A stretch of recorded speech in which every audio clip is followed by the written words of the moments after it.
আসন্ন কোরবানির ঈদে 1,30,00,000 গবাদি পশুর জোগান নিশ্চিত করা হবে বলে জানিয়েছেন মৎস্য ও প্রাণী সম্পদ মন্ত্রী মোহাম্মদ আব্দুর রহমান। মন্ত্রী জানান, গরু আমদানির কোনো সিদ্ধান্ত নেওয়া হয়নি। রবিবার সচিবালয়ে তিনি বলেন, গত বছর আমাদের 1,25,00,000 গবাদি পশুর আমদানি ছিল। এর মধ্যে অবিকৃত ছিল 19 লাখ। এবার কোরবানির সময় 1,30,00,000-এর বেশি গবাদি পশুর ব্যবস্থা রাখা হয়েছে। দেশের বাজারে স্বর্ণের দাম টানা বাড়ানোর পর কমার ক্ষেত্র একই ধারা অব্যাহত রয়েছে। টানা পঞ্চম দফায় কমল স্বর্ণের দাম।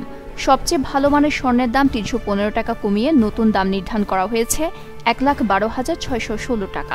রবিবার গণমাধ্যমে পাঠানো এক বিজ্ঞপ্তিতে বাজস এ ঘোষণা দেয়। আজ থেকেই স্বর্ণের নতুন এই দাম কার্যকর হবে।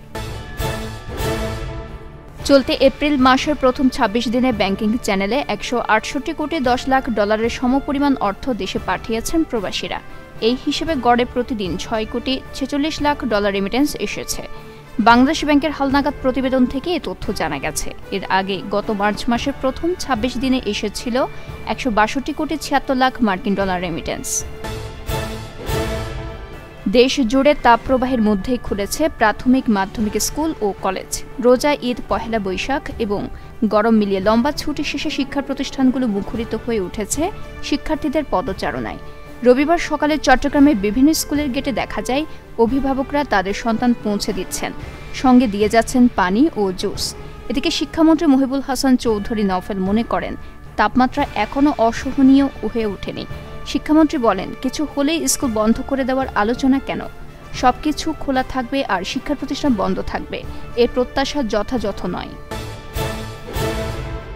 প্রশাসনের আশ্বাসে বৃহত্তর চট্টগ্রাম গণপরিবহন মালিক শ্রমিক ঐক্য পরিষদের ডাকা 48 ঘণ্টার চলমান ধর্মঘট প্রত্যাহার করা হয়েছে। দীর্ঘ 2 ঘণ্টা আলোচনা শেষে আজ রবিবার বিকাল 5:30টায় এ ঘোষণা দেন সংগঠনের আহ্বায়ক মঞ্জুর আলম চৌধুরী। এদিকে গণপরিবহন ধর্মঘটের কারণে বিকাল 5:30টা পর্যন্ত তীব্র ভোগান্তিতে পড়ে চট্টগ্রাম নগরী সহ ও 5 জেলার মানুষ। প্রত্যাহারের ঘোষণার আগ পর্যন্ত জেলা উপজেলা থেকে কোনো গণপরিবহন নগরীতে ঢুকতে পারেনি।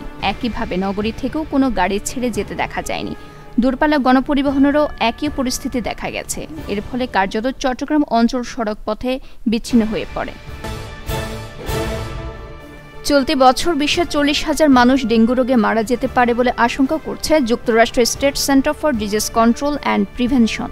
সারা বিশ্বে প্রতি বছর 10 কোটি মানুষ ডেঙ্গুতে আক্রান্ত হয়।